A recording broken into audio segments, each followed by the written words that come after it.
आपण पाहू शकतो की या ठिकाणी मराठा बांधवांकडून जरांगे पाटलांच्या स्वागतासाठी जय्यत तयारी सुरू आहे। मागच्या बाजूला काही JCB आपल्याला दिसून येत आहेत, क्रेन आहे, त्या ठिकाणी मोठा हार सुद्धा त्यांच्या स्वागतासाठी आपल्याला दिसून येतोय। आपण मागच्या बाजूला जर पाहिलं तर पोलिसांचा सुद्धा तगडा बंदोबस्त या ठिकाणी आपल्याला पाहायला मिळतोय।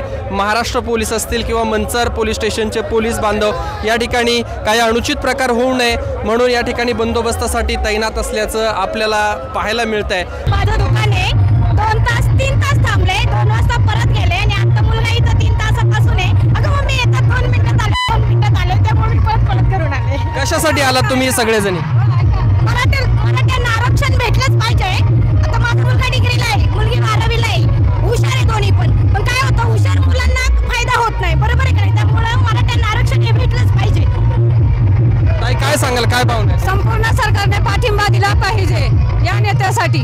बस जो लढा देते जरांगे पाटील त्याला यश येईल उद्या, काय वाटतं? यश यायलाच पाहिजे, यश यायलाच पाहिजे। तुम्हाला काय वाटतं, काय सांगा? यश आलंच पाहिजे। प्रतिष्ठान आंबेगाव तालुक्याच्या वतीने आम्ही या ठिकाणी सर्व मराठा बांधवांसाठी 5000 पाण्याच्या बॉटल, वेफर्स, बिस्किट पुडे या प्रकारे अल्पोपहार उपलब्ध करून दिलेला आहे। खारीचा वाटा आमचा आम्ही निभावलेला आहे आणि आता मनोज जरांगे पाटील यांचं आम्ही स्वागत करणार आहोत आणि त्याचबरोबर त्यांच्यासोबत आम्ही सर्वजण मुंबईला जाणार आहोत मोर्चासाठी। आरक्षणाचा हा शेवटचा लढा बोलला जातोय, या शेवटच्या लढ्याला यश येईल नाही काय सांगा?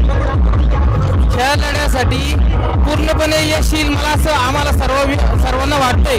तसंच आमच्या मंचरगावचे विघ्नहर्ता प्रतिष्ठान स्वप्नील शेठ बागल असेल, पवन शेठ थोरा असेल, प्रद्युम्न शेठ ओले असेल, या अनिकेत शेठ खालकर असेल, यांनी सगळ्यांनी मोठ्या प्रमाणात योगदान केलेलं आहे।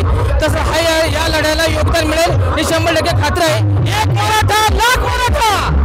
माझ्यासोबत शिवसेनेचे जिल्हा प्रमुख माननीय सुरेशजी भोर साहेब आहेत। साहेब, कशा पद्धतीनं या ठिकाणी हे आंदोलनाचं नियोजन केलं गेलंय? जरांगे पाटलांचं थोड्याच वेळात या ठिकाणी आगमन होणार आहे, काय नियोजन आहे एकंदरीत इथे? जरांगे पाटील साहेबांचं आगमन झालेलं आहे, कळंबला आम्ही त्यांचं स्वागत देखील केलेलं आहे। त्यांच्याबरोबर प्रचंड मोठा ताफा आहे आणि आता ही जी लढाई आहे ती शेवटची अखेरची लढाई आहे। देवेंद्र फडणवीस ज्यावेळी विरोधी पक्षनेते होते त्यावेळी त्यांनी सांगितलं होतं की हा पूर्ण विषय हा राज्य सरकारचा आहे आणि सरकारची उदासीनता आहे की मराठ्यांना ते आरक्षण देत नाही। आम्ही जर सत्तेमध्ये असतो तर आम्ही 1 दिवसामध्ये आरक्षण दिलं असतं।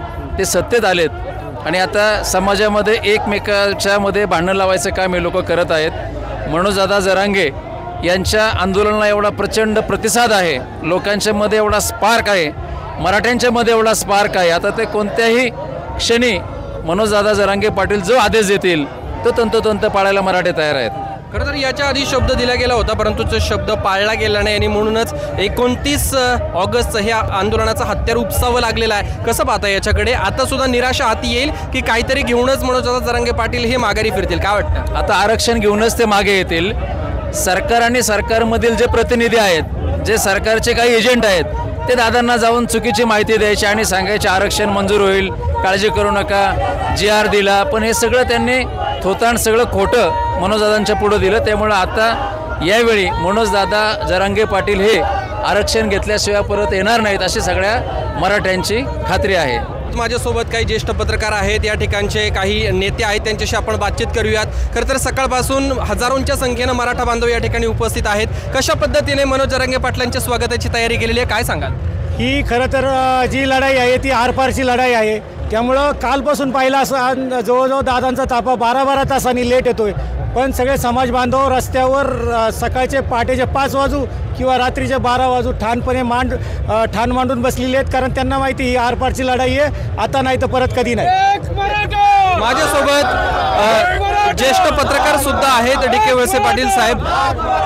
सर, एक माध्यमाचे प्रतिनिधी म्हणून आपण कसं पाहता या आंदोलनाकडे, काय सांगाल?